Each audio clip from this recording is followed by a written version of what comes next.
নমস্কার বন্ধুরা, welcome to my YouTube channel Meena kitchen blog. আমি মিনা। আশা করছি তোমরা সবাই ভালো আছো, আমিও ভালো আছি। তো বন্ধুরা, প্রতিদিনের মতো আজকে তোমাদের কাছে একটা রেসিপি শেয়ার করব।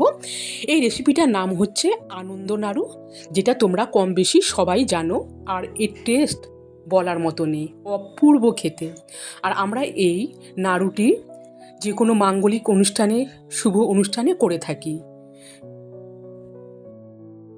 এই নাড়ু খেতেও যেমন সুন্দর, তেমনিও বেশ মুচমুচে হয়। এই দেখো, এটা এতটাই খাস্তা হয়েছে, এই দেখো তোমরা দেখে বুঝতে পারছো। আর এই নাড়ু তোমরা দীর্ঘদিন বয়ামে রেখেও খেতে পারো। তাহলে চলো বন্ধুরা, তোমরা দেখতে থাকো। তো দেখো বন্ধুরা, সবার প্রথমে আমি এখানে আগে নারকেল কুড়িয়ে নিয়েছি। একটা মিডিয়াম সাইজের নারকেল এখানে আমি কুড়িয়ে নিয়েছি আগের থেকে। আর এখানে আছে গুঁড়ো চিনি, আমি আগে থেকে চিনি গুঁড়ো করে রেখেছি। তো চিনি দিয়ে দিলাম, তোমরা যে পরিমাণ মিষ্টি খাবে সেই অনুযায়ী দিবে। তো আমি এখানে চিনি দিয়ে দিয়েছি। আর এরপরে দিয়ে দিচ্ছি সামান্য পরিমাণে লবণ। এখানে লবণ বেশি দেওয়া যাবে না, আর যে কোনো মিষ্টিতে একটুখানি লবণ দিলে কিন্তু স্বাদ আরও দ্বিগুণ হয়ে যায়। সেই জন্য আমি প্রত্যেকে মিষ্টি রেসিপিতে লবণ দিই। তো দেখো বন্ধুরা, এখন আমি ভালো করে মেখে নিচ্ছি। দেখো, সমস্ত কিছু উপকরণ আমি কিন্তু এখানে ভালো করে মেখে নিয়েছি। আর এখানে মনে রাখতে হবে, যদি নারকেলটা খুব ভালো হয় তাহলে দেখো এখানে নারকেলের জলটা কিন্তু কত বেরিয়েছে, তোমরা দেখে বুঝতেই পারছো। তো বন্ধুরা, আমি এইভাবে মেখে 10 মিনিটের মতো রেস্টে রেখে দিব। 10 মিনিট পর রাখার পর এখন আমি এতে দিয়ে দিচ্ছি 1 বাটি চালের গুঁড়ো। 1 বাটি চালের গুঁড়ো দিয়ে দিলাম। এরপরে আমি দিয়ে দিচ্ছি 1 বাটি আটা। 1 বাটি চালের গুঁড়ো হলে 1 বাটি আটা দিতে হবে।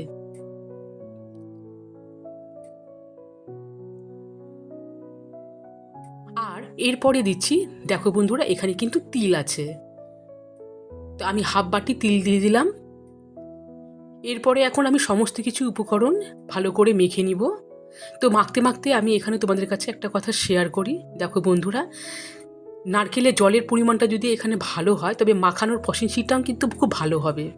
তো দেখো, এখানে তোমরা দেখে বুঝতে পারছো নারকেল থেকে এতটাই জল বেরিয়েছে যে এখানে আমাকে একটুকু জল বা দুধ দিতে হলো না।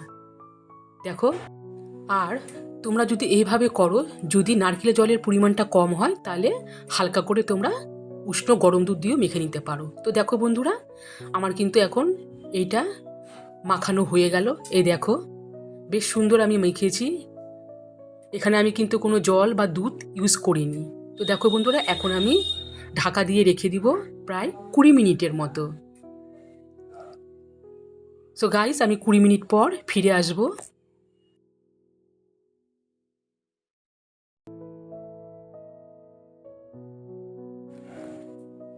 তো বন্ধুরা দেখো, আমি 20 মিনিট পর ফিরে আসলাম।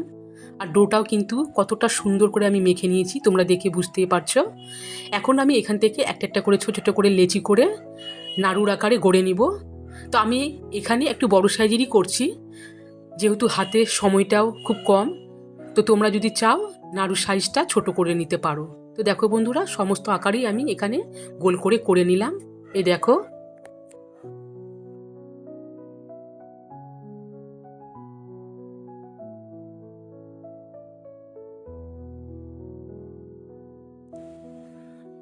এরপরে আমি ওভেনে কড়াই বসিয়ে দিয়েছি। কড়াই গরম হয়ে যাওয়ার পরে এতে আমি দিয়ে দিচ্ছি রিফাইন অয়েল।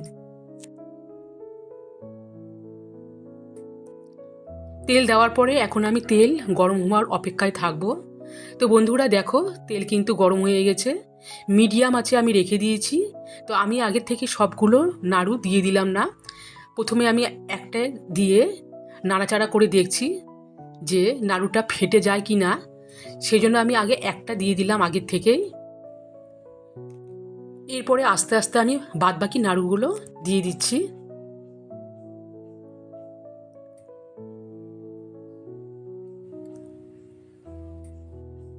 আঁচটা কিন্তু আমি মিডিয়াম আঁচে রেখে দিয়েছি। তো দেখো বন্ধুরা, এরপরে আমি মিডিয়াম আঁচে এগুলোকে ভেজে তুলে নিব। আর ভাজার সময় কিন্তু দেখো বন্ধুরা, নাড়ুর মধ্যে কিন্তু এরকম ক্র্যাক দেখা যাবে, তো এতে কোনো কিছু হবে না। দেখো, অসুবিধার কিছু নেই। এগুলো এক দুটা কিন্তু এরকম ফেটে যাবে।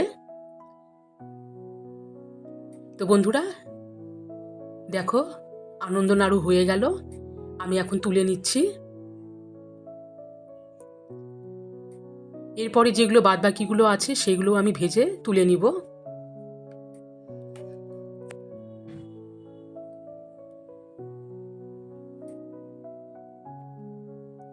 তো দেখো বন্ধুরা, এখানে দ্বিতীয়বারে যে আমি নাড়ুটা দিয়েছি, এই নাড়ুতে কিন্তু অত ক্র্যাক হয়নি।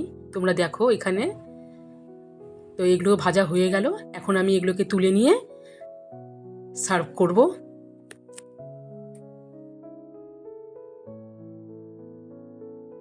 সো গাইস, দেখো আমি আনন্দ নাড়ু সার্ভ করে নিয়ে আসলাম।